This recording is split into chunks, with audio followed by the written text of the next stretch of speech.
If you're looking to get onto the doctorate in psychology and potentially get an assistant psychologist role, then it's very valuable to have. For me, it was the perfect combination of gaining clinically relevant experience and traveling to.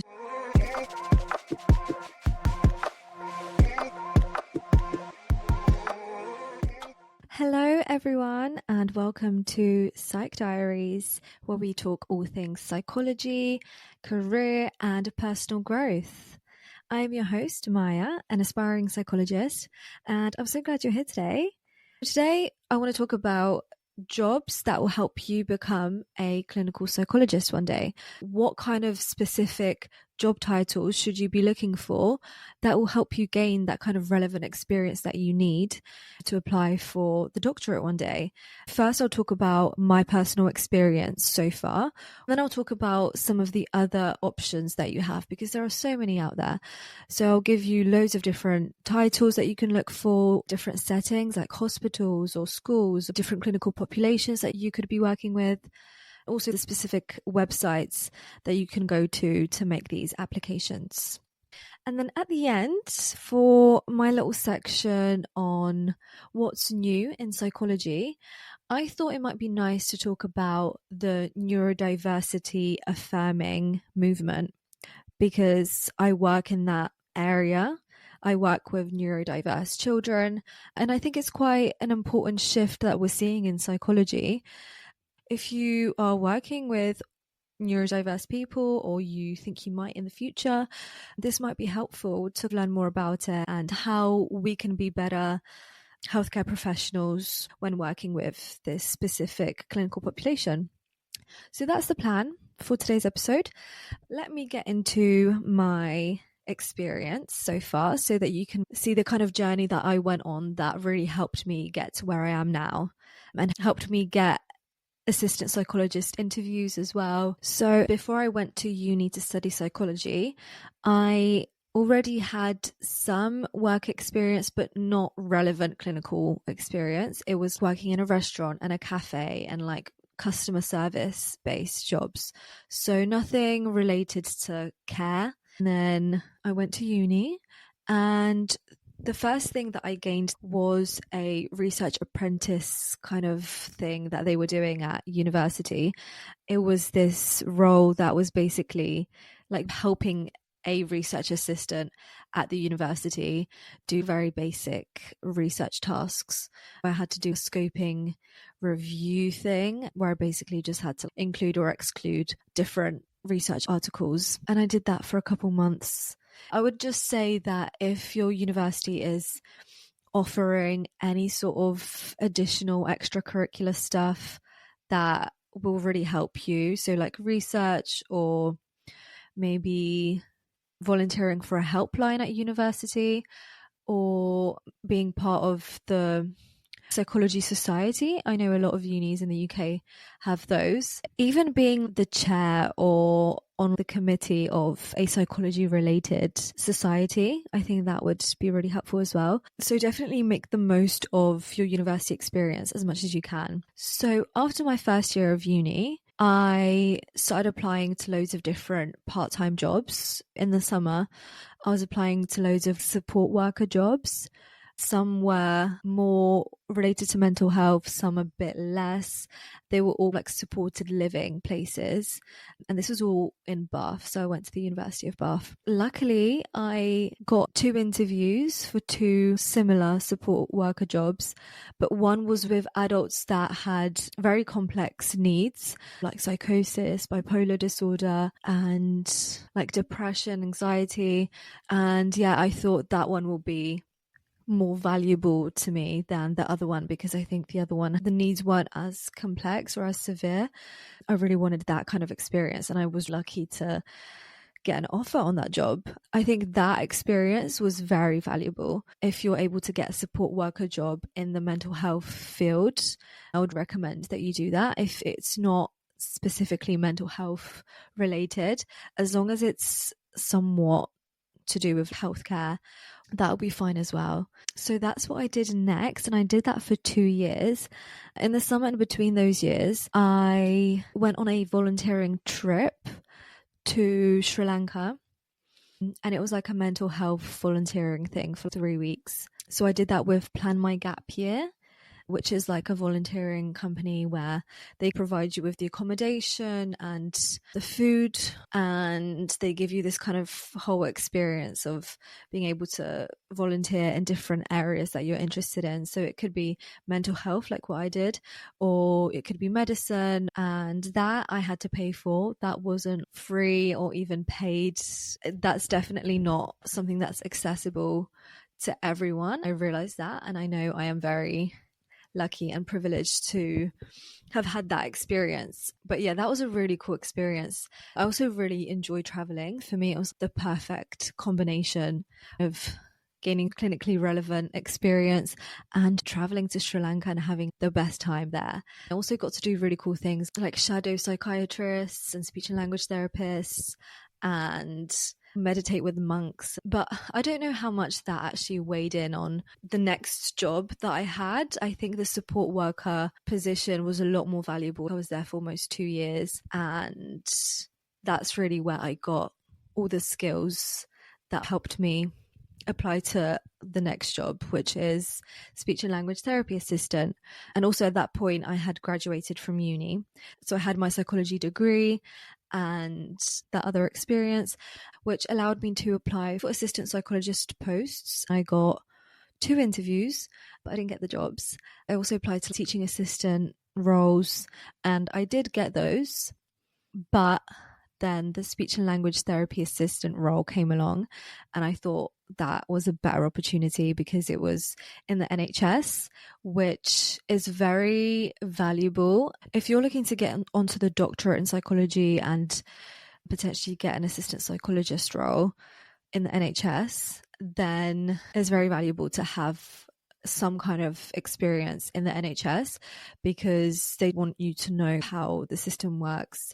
It is a good opportunity to gain different skills and be exposed to how different NHS services work, which I think this role has really given me, like being able to do like service evaluations and having that exposure to like different teams like occupational therapy and physiotherapy, be able to have access to like patient records, do these like case notes and stuff. Like all of these different skills are definitely very valuable. So if you can get a role, whether that's healthcare assistant or support worker or whatever else it is, if you can get that in the NHS, that is probably ideal in terms of the clinical psychology doctorate. That is my experience thus far. I'll quickly list off some other really good experiences that you can get. Volunteer work, that's number one. Anything that you can get at the university or in charities. The support worker role was for the charity Mind. It was Buff Mind, which is its own separate thing, but it's related to Mind. And it's a very well-known mental health charity. So I think that also really helped elevate my CV. Volunteer work is very useful if you're still at uni. It's a really good way to start getting that exposure to clinical work as early as possible. Support worker, I mentioned, ideally within the mental health field, but any healthcare support worker roles are very useful. And that is just like supporting with daily activities. It might be medication, feeding them, helping them with their shopping. It could be like cleaning and stuff as well, which I know not everyone is a fan of, but sometimes it's something that's got to be done, as well as being there for them emotionally and talking about any problems that they're having. Oh, financially as well, like helping them with their finances. That's definitely something that I had to do. So yeah, that's the support worker role. Healthcare assistant. A healthcare assistant is very similar to a support worker in that you help with daily activities and personal care, but these roles are mainly in hospital settings or clinical settings. And with these roles, it could be in a mental health area, but it can also be in other areas of healthcare. Any sort of care related role will be very useful. So that's the healthcare assistant role. Then teaching assistant, you could be working in schools and work with special needs children, children with learning disabilities or autistic children, helping them with their work, helping them communicate, maybe helping them regulate their emotions. So yeah, teaching assistants in school settings. And very similar to that, but more specialized in a way, is a speech and language therapy assistant, which is what I do now. And that is very much focused on speech and language communication. So part of my work is running groups where I teach specific vocabulary, and we focus on their language, their ability to request and direct adults, and use a total communication approach. So whether that is verbally, using communication books or using signing or whatever else it is kind of helping them with communication. And then an area that works very closely with speech and language is occupational therapy. A role you could look for is an occupational therapy assistant, an OT assistant. OT is less to do with communication and language and more to do with daily activities, motor skills, functional skills, and it's focused on building an individual's independence, so ability to function independently. You could also look at helpline or crisis line worker jobs. A lot of charities have these positions, like the Samaritans. So someone who is a helpline worker is responsible for picking up calls or replying to messages when someone is in a crisis situation. It could be someone who's very depressed and is thinking about suicide potentially, or someone having a panic attack, or it could be issues surrounding substance abuse. And in this role, you'll learn to listen actively to the person in this kind of crisis situation and learn to have this kind of non-judgmental approach.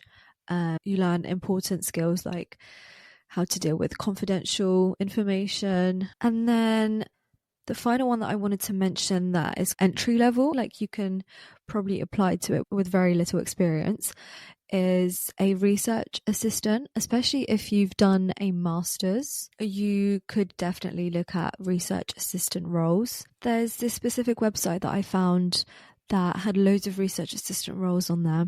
I'll talk about loads of different websites that you can look at later, but for this specific one, there is one website that I found that had loads of research assistant jobs. So let me get that for you now. So the website is called jobs.ac.uk, and that had loads of different research jobs on there. So I'd really recommend that one if you're looking to find a research assistant role. Okay, those are the kind of job titles that you want to look for. Now I'll mention some different areas that you might want to get experience in to get variety. So of course, one is mental health. So that could be like psychosis, for example, or eating disorders, or neurodevelopmental, or like learning disabilities, or a general mental health unit. So maybe like an acute ward where you get a whole range of mental health difficulties. You could work with older adults, so maybe with dementia, cognitive impairment, and yeah, just older adults that need additional support, additional care. You could look at working with children, so that could be neurodevelopmental disorders, it could be autism, ADHD, learning disabilities, it could be CAMS, which stands for Children and Adolescents Mental Health Services in the NHS. And you could also look at working with offenders, so in prisons, especially if you're interested in forensic psychology. That's a brief overview of some different ideas, different areas that you might want to look at. And now different places to find these jobs. Hospital wards. So it could be private hospitals, it could be NHS hospitals, it could be clinics. You could look at both inpatient and outpatient services. And community settings, that could be supported living, it could be care homes, it could be schools. Anything that's in the community also will give you a valuable skill set. Charities, like I mentioned, so for example, Mind, Samaritans. There's also Rethink Mental Illness, the Single Homeless Project. There's so many different charities that you can have a look at that will have both volunteering positions and also paid positions. So I definitely recommend looking at those. Of course, NHS, summer camps. This might be a nice one if you want to work with children, if you want some experience maybe leading some activities and groups and gaining more confidence in that.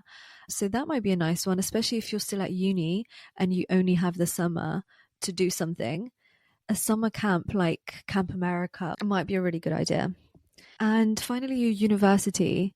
You can get so many different opportunities at university. So definitely have a look at what is available for you. And finally, for this section, where exactly to apply, what websites to look at for these jobs. First of all, Indeed, of course. We love her. She's been that girl from day one. She has them all. She has all the jobs on there. That's where I found my support worker job. LinkedIn as well is really good. LinkedIn is good because it has both NHS jobs and like private company jobs as well, and like charities and everything. And you can very easily connect with people on there.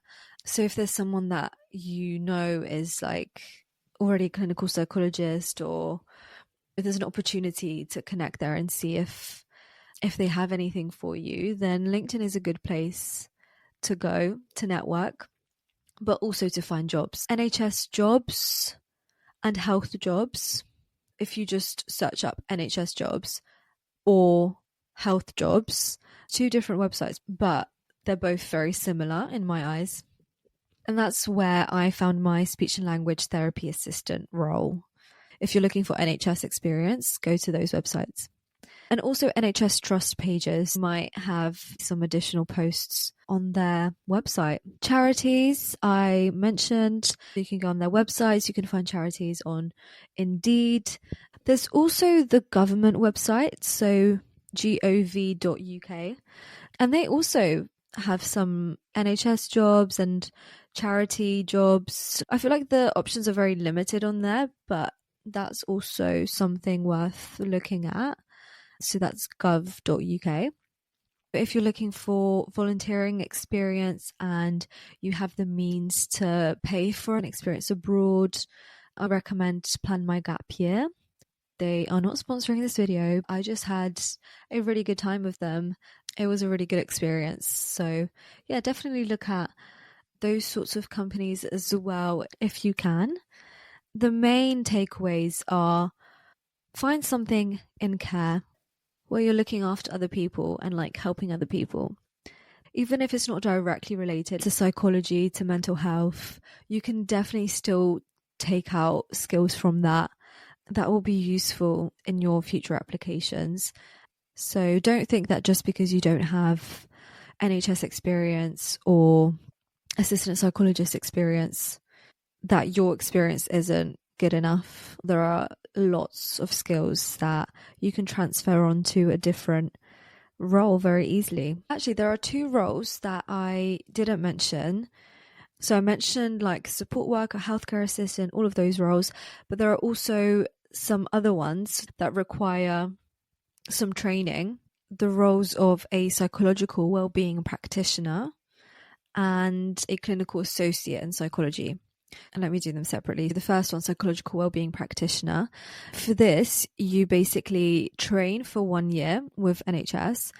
And after that, you're a qualified psychological wellbeing practitioner. You support people with anxiety and low mood using low intensity interventions. You train at band 4 and then you work as band 5 once you qualify. And then the clinical associate in psychology, or CAP for short, is where you train for 18 months with the NHS and also at a uni. I think both of them you train part at NHS and part at uni, and that leads to a master's qualification. For this one, you train at band 5 and you're on band 6 once you qualify. So I guess it's one position higher than the psychological wellbeing practitioner. And I think you learn a bit higher intensity interventions in that position. For those roles, you have to apply both with the NHS trust that is funding that specific role, as well as the university. So whether that's UCL in London, for example, or what other unis do them? I know UCL does for sure, but I'm sure loads of other unis also offer this. But the only thing is with this one is that once you qualify, so after the 1 year or 18 months of training, there is a 2-year wait for funding from the NHS. So basically this means that if you want to apply for the doctorate in clinical psychology, which the NHS funds, you have to wait at least 2 years after qualifying to be able to apply for the doctorate or a different training program. So that's the only thing. But if you're not in a rush, you're happy to spend the next 3 years in this role to do the training and to gain all this very valuable experience and then apply to the doctorate later down the line, then these are also very good options for sure. Okay, so that is a quick overview of all the different jobs that you could be looking for and where to look for them in order to get that clinical experience to be a clinical psychologist one day. So now let's talk a bit about the neurodiversity-affirming movement in psychology. What is it? Why is the movement happening? And what does this mean for us and our practice? Okay, so first of all, what is neurodivergence? Neurodivergence basically is any individual who is different neurologically, so in the brain, to the typical person, and we call that neurotypical. There's a whole spectrum of neurodivergence, and that includes people on the autism spectrum, people with ADHD, attention deficit hyperactivity disorder, dyslexia, language and developmental disorders. And so before this neurodiversity movement, people who we now call neurodivergent were seen as people with problems or deficits, or were seen through this very medical based lens. And as a society, as a profession in psychology, we kind of viewed these people as a problem or something that needs to be fixed or treated. Whereas now this movement has come about, and this movement actually started in the 1990s, and this was driven by autistic individuals, but it's only getting traction in the most recent years, at least from what I have seen. I've also noticed a shift at universities. The way they speak about autism and neurodiversity is very different. From what I'm seeing, it's changing very rapidly, but there's still so much more to be done for sure. The movement aims to shift the approach from the medical model and deficit-based model to a more neurodiversity-affirming model. So rather than focusing on deficits, we want to focus on strengths and the differences, and view neurodiverse people as people that think, learn, and behave differently. And it's not necessarily a deficit. It's not like a problem, but rather just a difference. They have many strengths that neurotypical individuals don't necessarily have. So that's the premise of it. It's embracing just the diversity of how people's brains are all very different. There isn't just one way of thinking, behaving, and learning. And we need to support individuals in whatever way works for them, rather than the typical way, just because that's what's been done in the past and what's seen as the norm in society. Okay, so what are some practices that are more neurodiverse affirming? And these are practices that we should be implementing in all schools, really, in NHS services, and eventually everywhere in society. But especially if you're working with this clinical population, like in schools, for example, then it's so important to be aware of what the best practice is and how we can best support these individuals moving forward. So I'm going to focus on three key areas that we can do to improve our practice. So the first thing that we can do is lean into people's special interests rather than pathologizing them. So in the past, special interests were called restrictive and were seen as something that individuals would hyper-focus on, and we would try to stop them from doing that.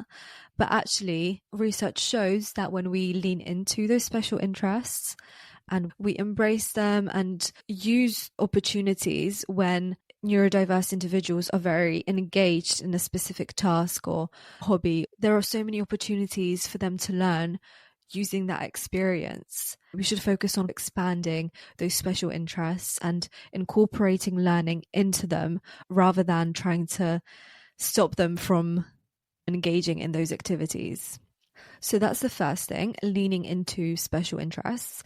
Number 2 is unlearning the deficit-based model rather than focusing on what behaviors are problematic. Like, we see a lot of behaviors and we call it like bad behavior, when actually we should be focusing on changing our perspective to all behavior is communicative. So what are they trying to communicate? Maybe it's sensory preferences that aren't being met in the moment, and that's why they're getting emotionally dysregulated, or they're not able to communicate what their needs are. So we should stop seeing those things as a problem and focus on, okay, they're going to have differences, different preferences, and different ways of communicating their needs and different ways of learning that might not involve sitting at a table and looking at the board and listening to the teacher. It might be engaging in sensory play whilst listening to calming music or whatever it is. Everyone has their own preferences and they also have so many strengths. So we need to focus on their strengths and what they're doing well, using their preferences to incorporate learning. I'm talking from a very school-based perspective because that's just my own personal experience. But yeah, basically unlearning the deficit-based model and shifting your perspective to what are their strengths, what are their preferences. So that's number 2, unlearning the deficit-based model. And then number 3, which has been quite controversial in the past, not teaching social skills based on neurotypical norms. In the past, professionals working with neurodiverse individuals would often see the way they socialize as lacking in social skills. For example, not maintaining eye contact or not being able to sit still or hold a conversation in a way that a neurotypical individual does. But actually, research is showing more and more that if we try to teach them these social skills or force them to maintain eye contact or expect them to initiate and hold conversations in the way that neurotypical individuals expect them to, it's actually very exhausting for the neurodiverse person. It's very draining for them to have to maintain eye contact when that doesn't come naturally for them, and then they might not actually listen to what someone else is saying and they lose information, and then it's difficult for them to process what was said and respond. It can really lead to masking and camouflaging, where a neurodiverse person will try to hide their neurodiversity and conform to the neurotypical way of behaving. Research shows that has very poor mental health outcomes for these individuals. We shouldn't be trying to teach neurodiverse individuals to mask their preferred way of communicating just because it suits the norms of the neurotypical population. We should encourage them to express themselves how they want to, give them the space to be their most authentic selves and not feel the need to fit in. And I think that's how we can try and become more supportive, more inclusive, and embrace neurodiversity. So that is the neurodiversity-affirming movement in a nutshell. If you want me to speak more on this from my experience working in special schools and from my training, then I'd be very happy to. So let me know if that's something that you would like. And yeah, that is everything for this episode. If you like this episode, make sure you give this podcast a rating and a review. That would be very much appreciated. Thank you so much for being here. I will speak to you in the next episode. Bye.